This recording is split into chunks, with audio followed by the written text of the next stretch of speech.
So actually, I'm going to take this to the racetracks.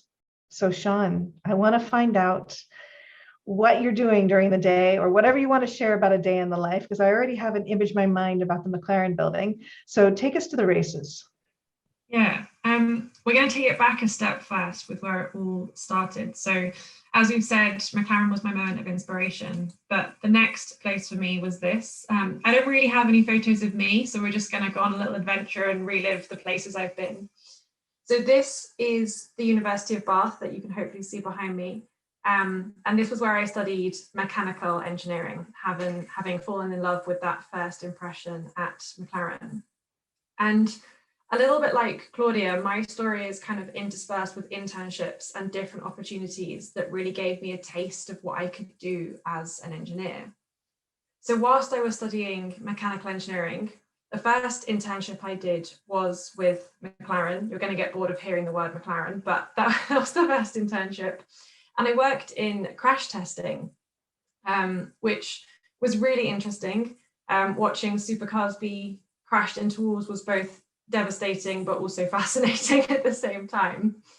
And I really got to learn a lot about kind of the human factors that go into the designing of the supercars to make sure that they are safe structures and that they will pass all of the, the legislation for crash testing, but at the same time not compromise the performance of these vehicles, because ultimately that's what we're trying to achieve. So I did that as my first internship, and then back over to Bath to continue my studies. Then I took another internship also with McLaren, but this time working in vehicle development. And this was the first time I ever got to go to a racetrack. So vehicle development was all about building the prototype vehicles, taking them to test tracks, putting them through their paces, and then bringing the data back to the factory and finding out how it had gone. So I absolutely loved this job because it was my first kind of experience, like getting out there, getting into the field, going to new places, which I just found completely fascinating. And I found it so rewarding to see the process. One day you were in the workshop physically working on the cars and making sure they were ready and planning the tests. And then a week later, you were at the track doing the tests. And then a week after that, you were back in the factory again, analyzing the data and learning from it. So it was always constantly changing, and you were seeing this iterative process through, making things better and better. And I loved that I was able to be part of making it better and better. That process really, really inspired me.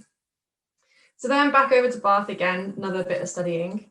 And then I took a bit of a turn. I loved what I was doing with McLaren, and I loved vehicles, but I always also had this passion for medical sciences and the human body.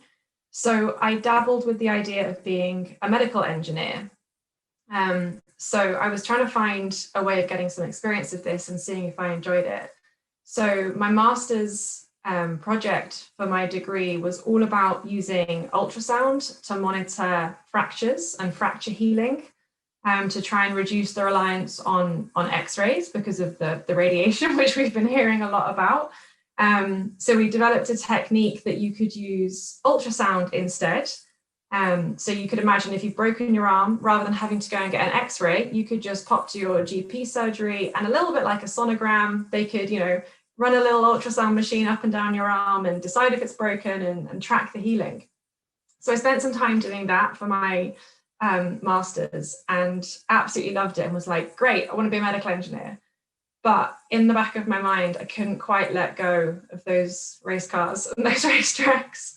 So I contacted McLaren again because they have a division called McLaren, which is where I am today, that at the time was doing both motorsport and medical engineering. And this seemed like the dream. So I applied to go back again, and they said, yes, you can come back, you can work on medical projects, but also we have an opportunity to get involved with motorsport. So I headed back to McLaren, which here we are. Here is that impressive building that I work in with the beautiful views and the cars everywhere.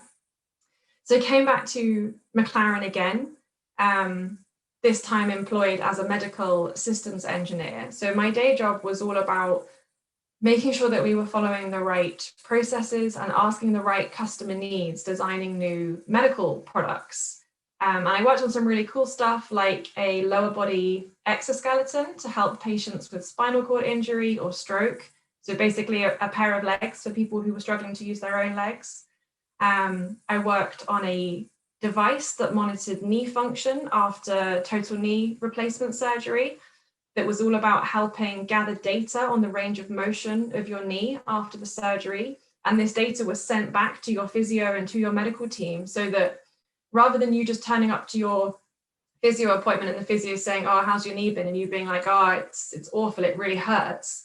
And it's difficult for the physio to understand why or what's going wrong. We were just gathering so much data the whole time that the physio could really look into exactly what was happening and where the pain was coming from. So that was fascinating. But as I said, there was an opportunity to get involved with motorsport too.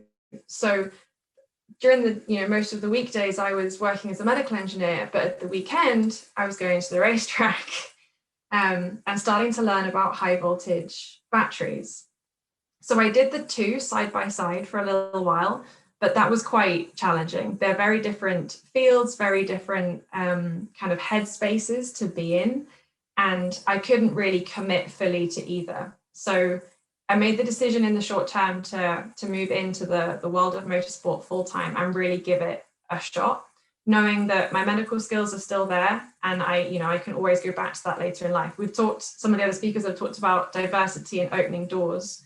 I fully believe that just because you make a choice to go one direction, you can always go back another way and find another door. So now I'm working in motorsport full time.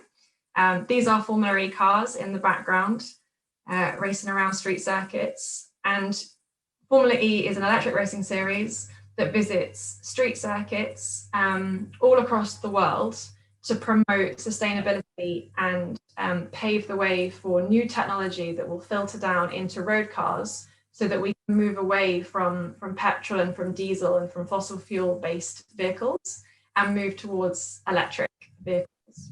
So they're very quiet, they're not noisy like normal racing cars, but they're still really quick and really impressive. And the only picture I have of me is this one here at work at a track, standing next to one of the race cars. And you can see I've got my laptop in my arms with a cable going into the car.